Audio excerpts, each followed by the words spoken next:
o poder da Alemanha. O Partido Nazista se tornou uma organização enorme e quando vemos suas táticas de propaganda política, fica claro quanto de dinheiro ele precisava. Mas como isso foi possível, sendo que a Alemanha estava subjugada economicamente desde o final da Primeira Guerra Mundial?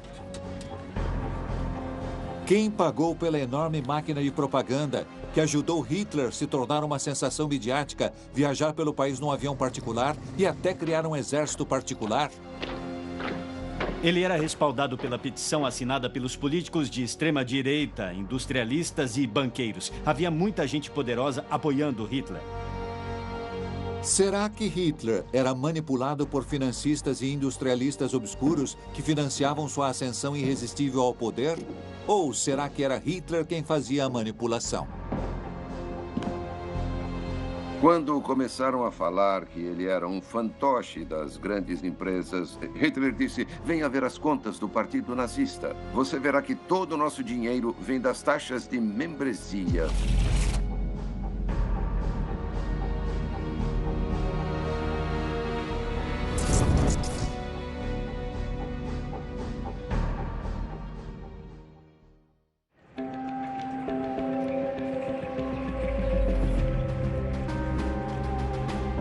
Agosto de 1936, o apogeu da glória e do poder dos nazistas.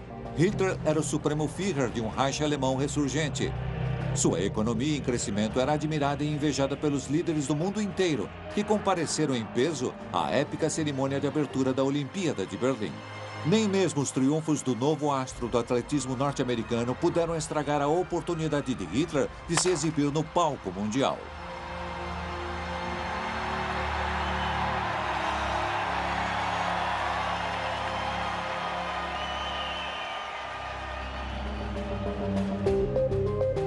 Poucos meses depois, numa nota no diário, o ministro da propaganda de Hitler, Joseph Goebbels, refletiu inevitavelmente sobre a ascensão meteórica dos nazistas desde a tentativa caótica de fazer um golpe de Estado e tomar o poder no fracassado putsch da cervejaria de 1923. Éramos muito pobres. O Führer contou que pretendia se suicidar com um tiro, porque suas dívidas só aumentavam. Goebbels escrevia sobre uma época em que a ideia de Hitler como Führer da Alemanha era risível, quando o homem que se tornaria o supremo líder da Alemanha havia acabado de sair da prisão por causa do fracassado putsch da cervejaria de 1923 e estava proibido de falar em público e lutava para evitar o racha no seu partido e o aumento da dívida financeira. Era o terceiro golpe devastador que Hitler havia sofrido durante a vida. O primeiro foi a perda de sua mãe, vítima de câncer de mama, quando ele tinha apenas 18 anos. E o segundo foi a humilhação da derrota para o Reino Unido, França e Estados Unidos na Primeira Guerra Mundial. Àquela época, Hitler era um mero cabo do exército. Apesar de austríaco de nascença, ele havia provado sua lealdade à Alemanha e aos ideais prussianos por sua bravura nas trincheiras. Não havia nenhum sinal nele de grandeza, exceto que ele havia ganhado a Cruz de Ferro. Quando ele entrou no exército alemão na Primeira Guerra Mundial, puseram uma espingarda na mão dele, lhe deram disciplina, o ensinaram a matar. E ele virou uma pessoa totalmente diferente no final da guerra.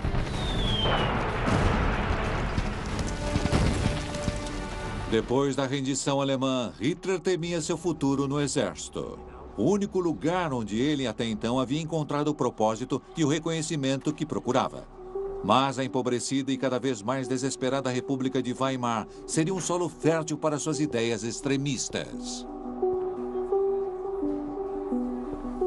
Obviamente, nós vemos essas imagens famosas de pessoas empurrando carrinhos de mão cheios de dinheiro para comprar um pão e um pouco de presunto. Era um caos total. O país estava numa bagunça. Então, isso criou muito ressentimento. E o que estava emergindo na Alemanha era um grande fanatismo político. Então, o país estava ficando cada vez mais pobre e mais fanático. Era o solo fértil perfeito para um fanático como Adolf Hitler. Durante o serviço militar, Hitler havia mostrado que tinha o dom da oratória. com o qual ele havia abertamente expressado suas fortes crenças nacionalistas. Era uma coisa que o Reichsführer, o novo exército alemão, poderia aproveitar muito bem. No final da guerra, ele foi recrutado para a nova divisão de educação e propaganda do exército. Ele recebia um salário do exército e seu trabalho era falar com as tropas antes de serem desmobilizadas e mantê-las leais à Alemanha e ao exército, evitando que elas aderissem ao comunismo. E seu comandante era o capitão Mayer, o primeiro a reconhecer o seu talento. O capitão Karl Mayer era um jovem oficial ambicioso com talento para escolher os agentes certos e selecionar as missões corretas. Essas habilidades renderam o posto de comando do Departamento de Educação e Propaganda em Munique. E ele foi o homem que, com a ajuda do Caixa 2 secreto do Exército, deu início à trilha do dinheiro de Hitler.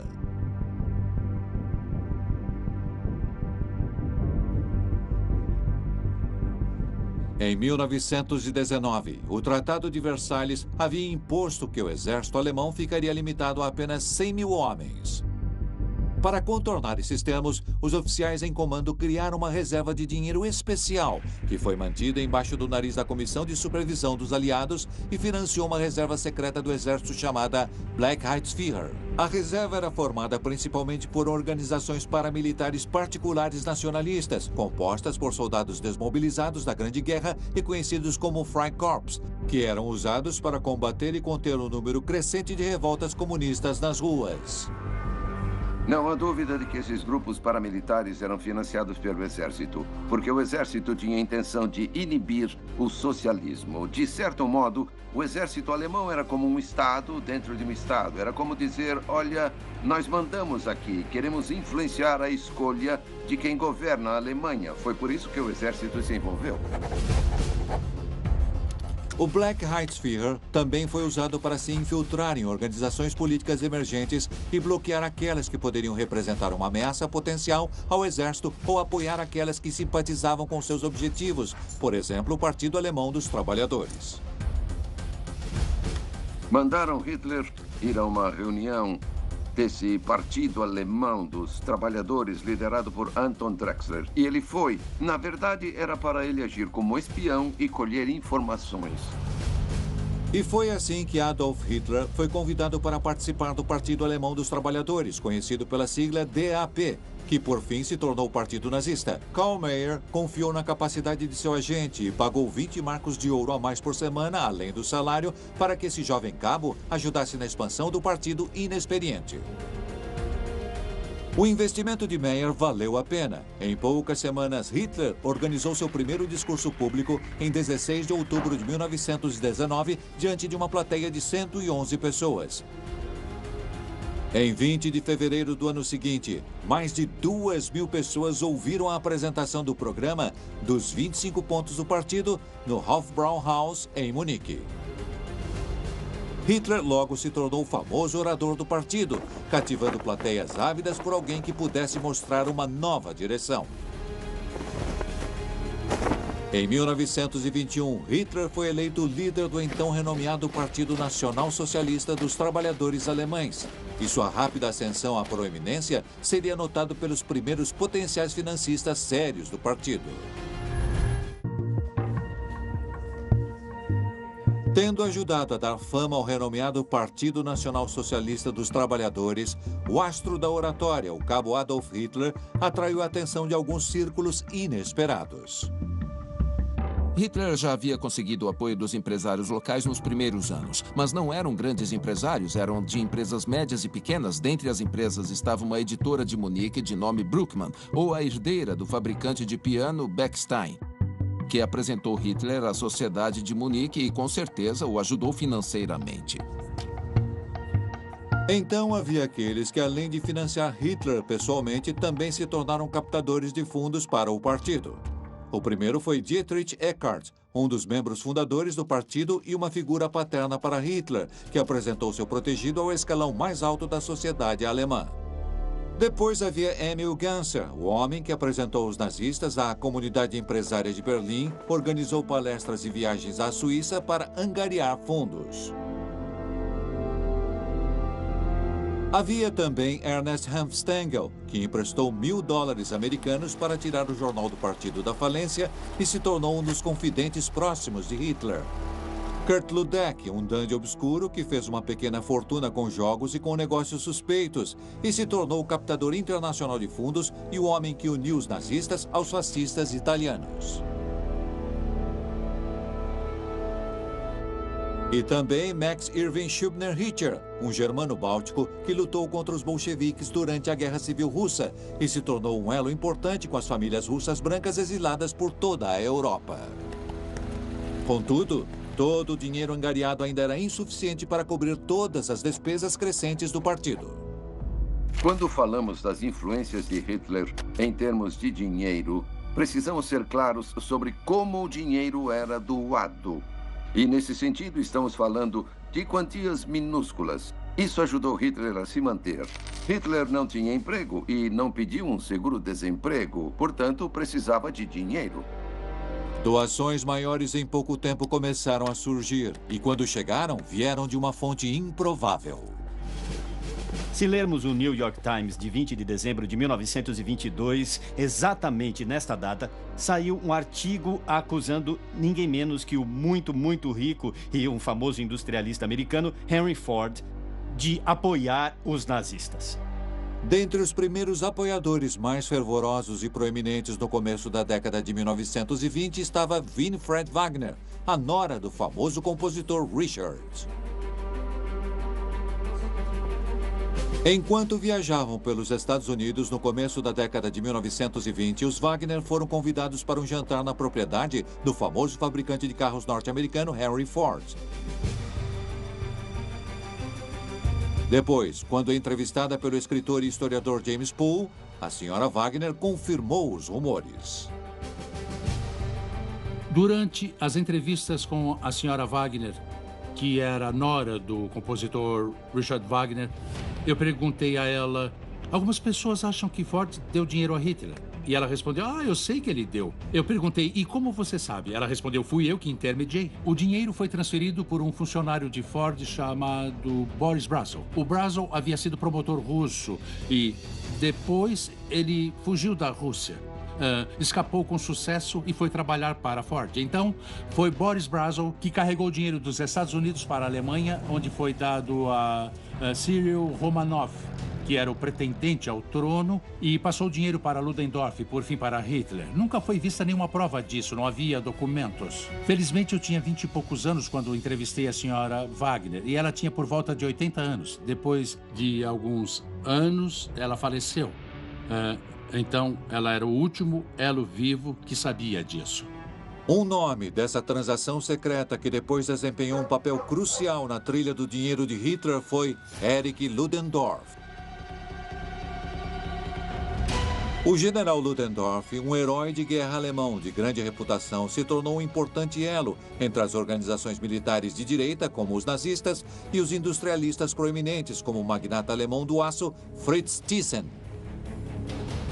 Em 1923, ele encontrou Ludendorff, que naquela época era uma figura central do movimento nazista. E Ludendorff disse: escuta, por que você não vem ver um discurso do Hitler? E Thyssen obviamente pensou: quem é esse cara? Eu nunca ouvi falar dele.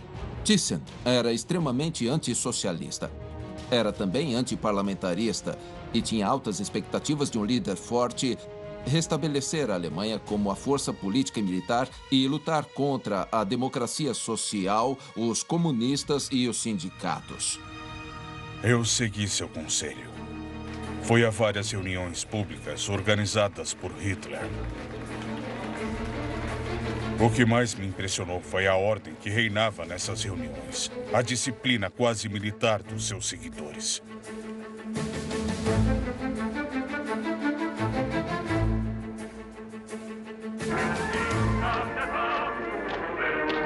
A disciplina militar nas reuniões públicas de Hitler era mantida pela Sturmabteilung nazista, conhecida pela sigla SA, a milícia paramilitar do partido que não só promovia a segurança nos comícios, como também era despachada para cidades alemãs para provocar tumultos e depois suprimir brutalmente.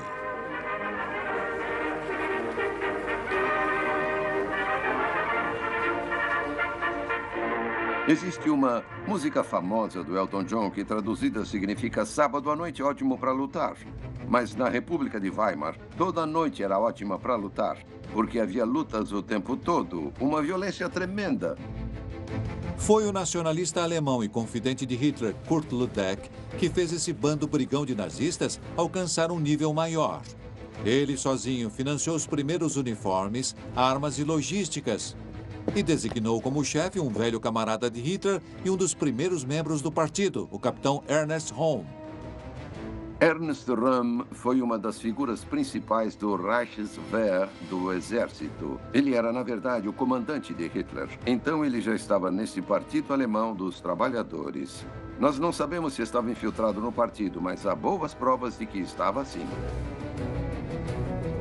Röhm tinha um faro aguçado para negócios e logo depois do final da Grande Guerra, ele ganhou uma fortuna contrabandeando armas para os Freikorps.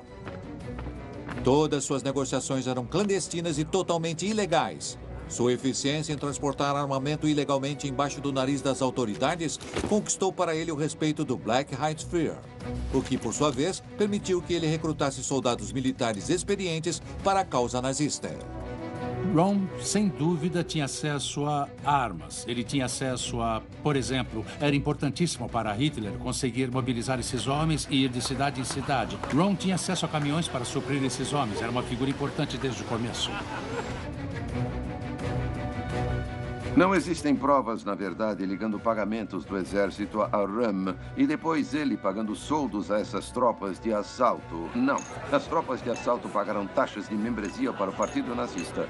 E depois o partido pode ter ajudado com cerveja, o que teriam gostado, e comida. Mas o partido não era muito rico naquele momento para fazer nada. O partido não tinha muita reserva nos primeiros dias.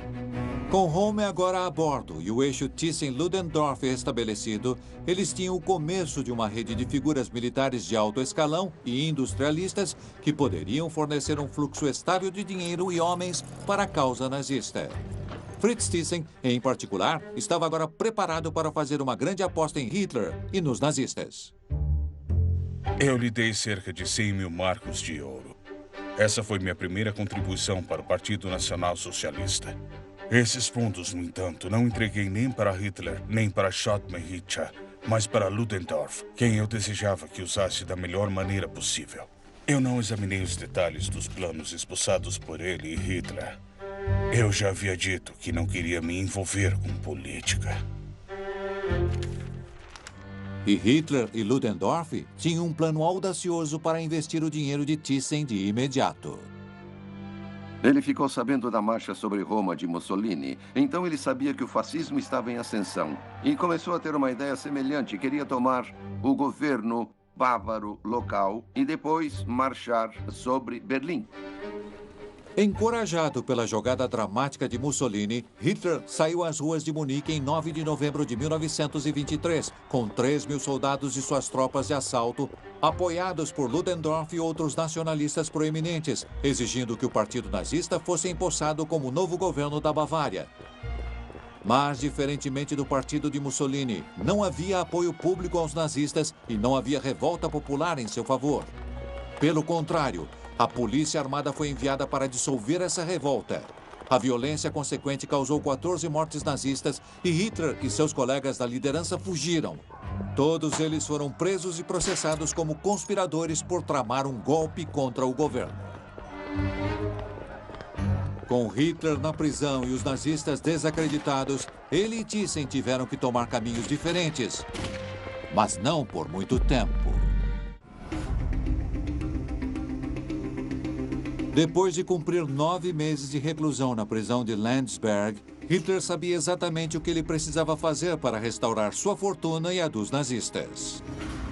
Hitler decidiu que ia parar de tentar derrubar o governo, porque percebeu que seria impossível sem o apoio do exército.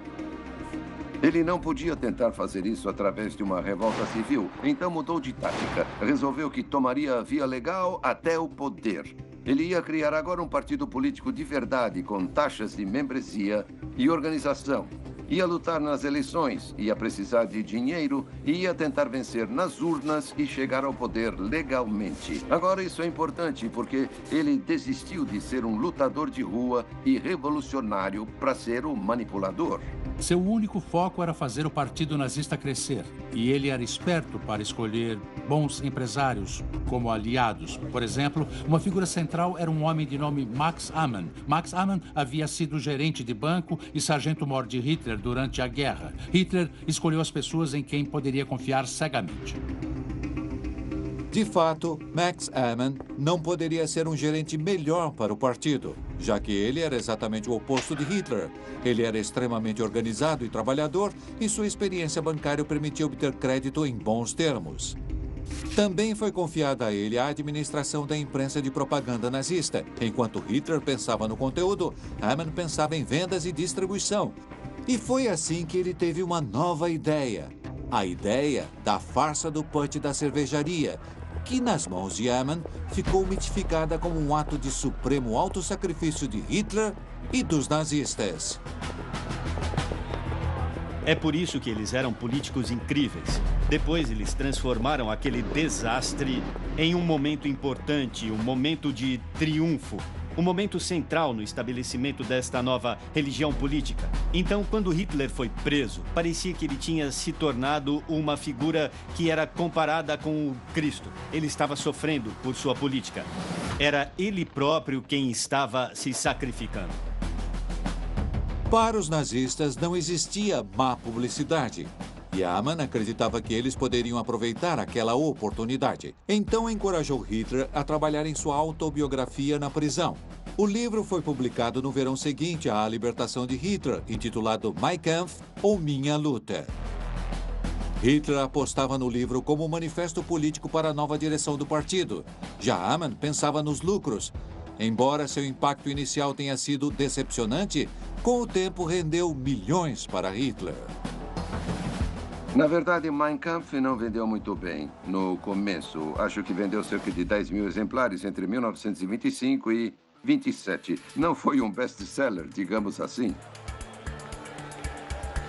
A reação indiferente ao Mein Kampf deixou Hitler num beco sem saída. Visto que o Partido Nazista ainda estava interditado, como ele poderia enviar essa mensagem para o povo alemão? Em fevereiro de 1925, o governo bávaro concordou em extinguir a interdição do Partido Nazista com certas condições. Condições as quais Hitler, em sua empolgação, descumpriu em 24 horas o seu primeiro discurso público. A interdição foi imediatamente reinstaurada por mais 2 anos. Foi um período muito difícil para ele. Ele saiu da prisão depois que a recuperação alemã havia começado. A moeda estava estabilizada e a economia estava indo muito bem. Consequentemente, um partido como o de Hitler não atraía muitas pessoas. Como Hitler estava proibido de falar em público, ele recorreu a pequenas reuniões secretas realizadas em salas minúsculas e isoladas, com empresários e industrialistas selecionados. Mas essa tática não trouxe resultados inicialmente. Empresas grandes não queriam se envolver com alguma coisa que poderia lhes render má publicidade. O que sabemos é que os principais industrialistas do período da República de Weimar apoiavam os partidos tradicionais. Não os partidos socialistas, mas os partidos liberais, os partidos conservadores. Por que iam querer se envolver com o partido nazista? Não daria em nada, era só um grupo de pessoas sem importância nas ruas. Uma empresa respeitável não ia querer se envolver com isso. Mas, numa tarde de primavera de 1927, enquanto fazia um discurso secreto em Essen, ouviu um homem que deu ouvidos a Hitler e decidiu levá-lo a sério. Emil Kirdorf, de 80 anos. Emil Kirdorf foi talvez um dos mais famosos empresários alemães de mineração, um dos líderes da indústria de matéria-prima. Kirdorf era um monarquista leal, antirrepublicano e antidemocrata. Kirdorf e Hitler se encontraram pela primeira vez em 4 de julho de 1927 na casa de campo de Buchmann, em Munique. O Barão da Chaminé, como Kirdorf era conhecido, ficou muito impressionado de modo favorável com a visão de Hitler e ficou curioso com o que mais ele poderia ouvir pessoalmente. A lógica inexorável e a concisão clara de seus pensamentos me encheram de entusiasmo com o que ele disse. Pedi a ele que escrevesse um livreto com os tópicos que havia me explicado. Hitler fez o que Kirdorf pediu e escreveu o livro intitulado Der Weg zum Wiederaufstieg, ou O Caminho para o Ressurgimento. Como parte do conteúdo não era considerado apropriado para os membros da classe trabalhadora do partido, ele foi mantido em sigilo e distribuído para alguns poucos privilegiados. Kirdorf, que se tornou membro do partido em agosto daquele ano, entregou pessoalmente o livro aos seus colegas e clientes mais íntimos. O Barão da Chaminé também apresentou Hitler a seus colegas de negócios mais próximos em reuniões formais realizadas em sua casa. Nessas oportunidades, Hitler teve a chance de usar seu charme persuasivo para explicar seus planos para o futuro da Alemanha. Hitler era arrogante para muitos membros da elite alemã, alguém que nem tinha um diploma escolar de verdade.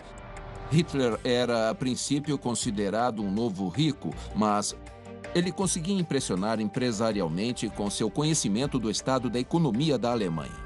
Apesar de Hitler ter causado uma boa impressão, essas reuniões não deram nenhum resultado financeiro, além das contribuições regulares de Kirdorf. E Kirdorf não contribuía apenas por bondade do seu coração. Ele tinha uma agenda e um plano bem específicos para o partido. Ele começou a infiltrar sua gente no partido e tentou impelir os nazistas para uma direção mais pró-capitalista e pró-mercado. Era uma coisa de que a facção trabalhadora do partido liderada por Gregor Strasser não gostava e resistia. Acostumado a fazer tudo do seu jeito, em 12 de agosto de 1928, Emil Kirdorf escreveu a carta de desligamento do partido nazista. Os nazistas haviam perdido seu principal benfeitor. No entanto, a situação estava prestes a melhorar para eles. Em 1928, o Partido Nazista recebeu 2,8% dos votos. A estratégia de subir ao poder pacificamente não estava funcionando. Mas em 1930, os votos aumentaram para cerca de 12% e cerca de 6 milhões de pessoas votaram para os nazistas. Então, alguma coisa aconteceu entre 1928 e 1930.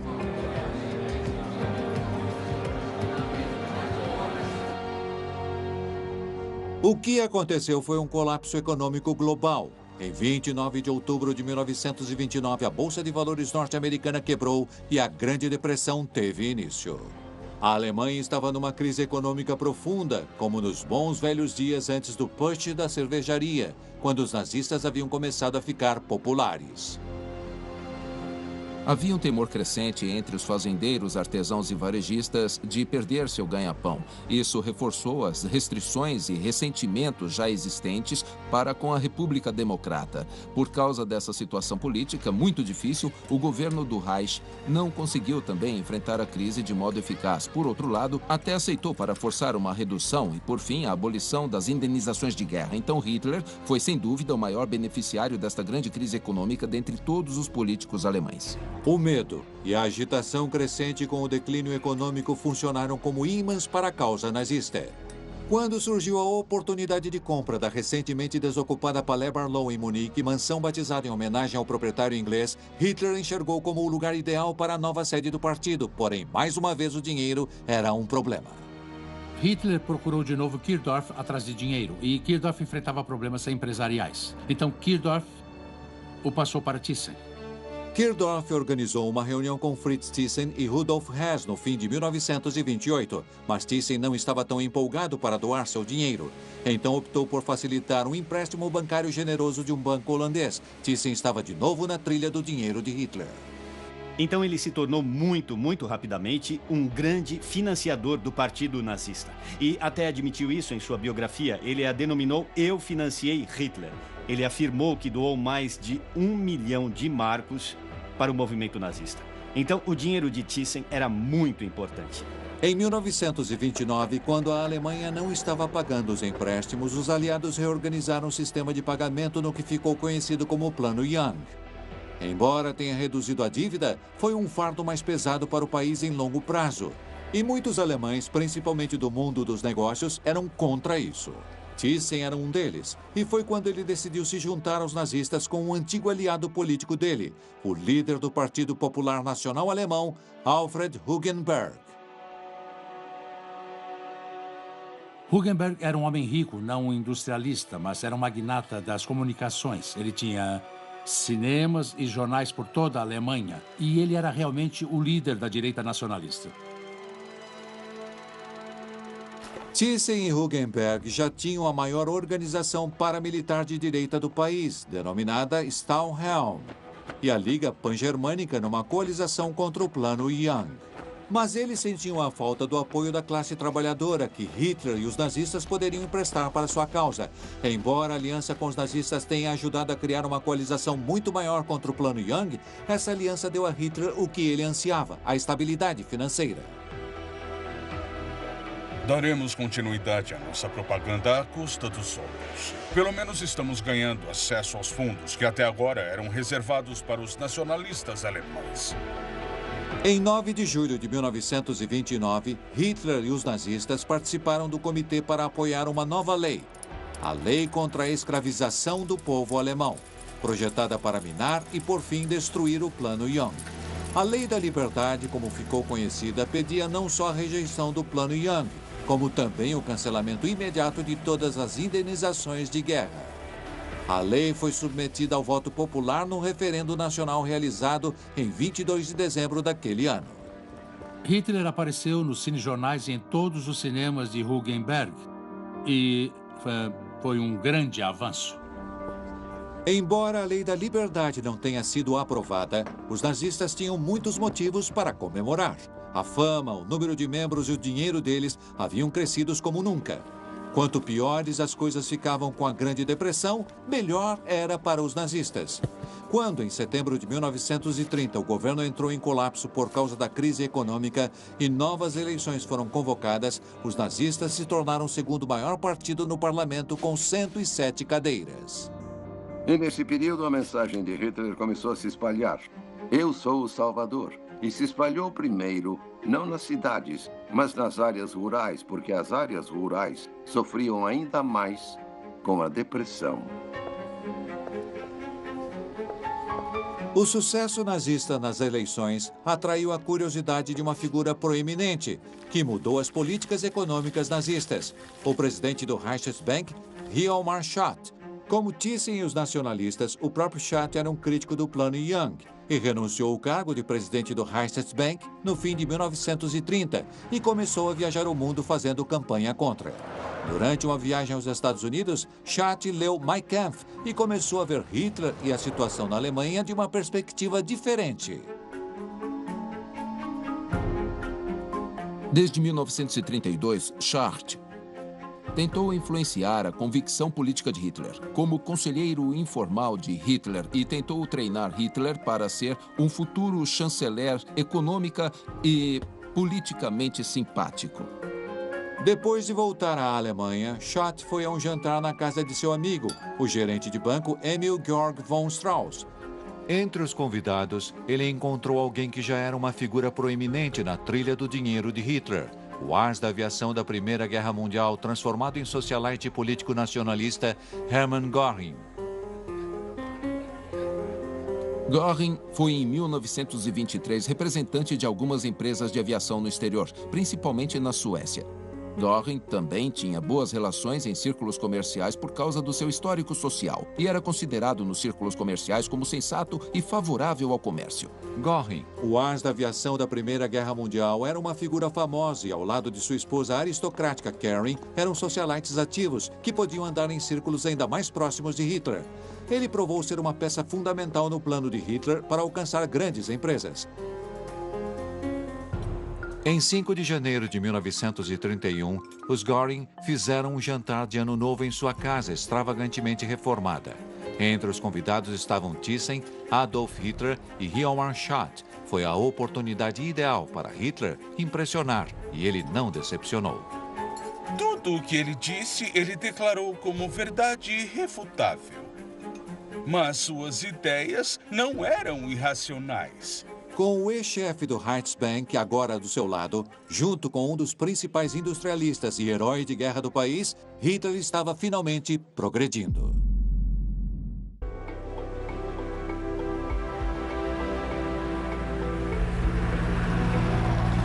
1931 foi o ano quando Hitler intensificou sua aproximação das grandes empresas.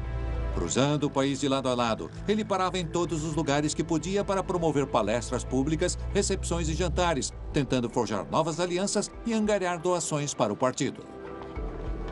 O grande avanço que Hitler teve foi quando Fritz Thyssen conseguiu um discurso para ele no Clube das Indústrias em Düsseldorf. Era onde todos os grandes industrialistas estavam. Então Hitler teve a chance de falar com os homens mais abastados da Alemanha e precisava de dinheiro. Em 27 de janeiro de 1932, Thyssen apresentou Adolf Hitler para alguns dos homens mais ricos da Alemanha. Certamente, muitos convidados fizeram doações generosas, mas alguns se filiaram ao partido nos dias seguintes e seu apoio cresceu com o tempo. Em 1932, o Partido Nazista estava muito melhor financeiramente. Ele havia se expandido e consolidado e seus problemas financeiros estavam prestes a serem resolvidos. Ele tinha muitas responsabilidades, empregava milhares de pessoas. Cada distrito conhecido como Gau tinha pelo menos 1000 pessoas trabalhando para o Partido Nazista. É muita gente para cuidar, mas o partido precisava continuar crescendo. Naquele ano, Adolf Hitler decidiu fazer sua jogada mais ambiciosa até então, concorrer nas eleições presidenciais da Alemanha. E quando ele soube que poderia fazer campanha por apenas 7 dias para o segundo turno, pensou no modo ousado de alcançar a maioria das pessoas naquele curto tempo: o avião. Através dos contatos de Göring na indústria aeronáutica, a empresa Lufthansa concedeu uma aeronave para o uso exclusivo de Hitler, para que ele conseguisse cruzar o país mais rapidamente.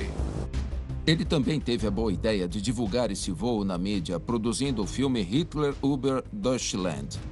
Deste ponto de vista, Hitler era, poderíamos dizer hoje, o mestre de cross-marketing e integração de mídias diferentes. Esse voo foi financiado por doações pequenas e médias ao Partido Nazista, mas também se autofinanciou parcialmente. O motivo para isso era porque o partido também cobrou entrada em seus eventos de campanha. E nos discursos de campanha de Hitler foram cobrados 50 pfennigs. Como Hitler às vezes contava com dezenas de milhares de ouvintes nesses discursos, muito dinheiro foi arrecadado, de modo que essa campanha teve a possibilidade, em princípio, de se autofinanciar. Apesar do imenso sucesso e da popularidade da campanha de Hitler, ele perdeu por pouco para o presidente em exercício Paul von Hindenburg. Porém, esse enorme investimento recompensou nas eleições federais 3 meses depois. Ele teve 37% dos votos. Mais de 12 milhões de pessoas votaram no nazismo por livre arbítrio. Agora, os nazistas começaram a atrair os trabalhadores administrativos das grandes cidades, funcionários públicos da classe alta, e atraíram pessoas do escalão mais alto da sociedade. Não porque eles estavam perdendo seus empregos, mas porque temiam perdê-los. Mas, apesar do aparente sucesso, essa eleição teve um gosto amargo para Hitler quando o presidente Hindenburg se recusou a nomeá-lo chanceler, preferindo o líder do Partido Conservador, Franz von Papen. O custo das duas campanhas eleitorais havia deixado o Partido Nazista precisando desesperadamente de mais fundos. E, para piorar, seu principal benfeitor, Fritz Thyssen, estava com problemas financeiros e teve que estatizar parte do seu império para evitar a falência. Contudo, os nazistas eram agora o partido mais forte no parlamento, e eles não hesitaram em usar sua influência para tirar vantagem política e econômica. Hitler era muito bom mesmo em tirar dinheiro das pessoas. Então, de certo modo, é como uma operação da máfia. Sabe, dá dinheiro para nós, senão, você sabe, coisas muito ruins podem acontecer com você. E foi quando um dos maiores conglomerados industriais da Alemanha entrou na trilha do dinheiro de Hitler, o enorme cartel de empresas químicas IG Farben. Fundada em 1925 com a união de 6 principais companhias químicas, a IG Farben se tornou uma das maiores corporações industriais da Europa. Mas ela tinha um problema. Ele fazia um corante alimentício chamado amarelo manteiga, que era posto na manteiga da maior parte da Europa. E descobriu que os funcionários que manuseavam esse corante estavam pegando câncer numa taxa muito maior que o público geral. Isso estava prestes a estourar como um escândalo no Reichstag. Então, ela procurou os nazistas e disse: se conseguir abafar isso, nosso dinheiro vai para vocês. E esse foi o começo de talvez a parceria mais famosa com as grandes empresas durante o Terceiro Reich e a Segunda Guerra Mundial.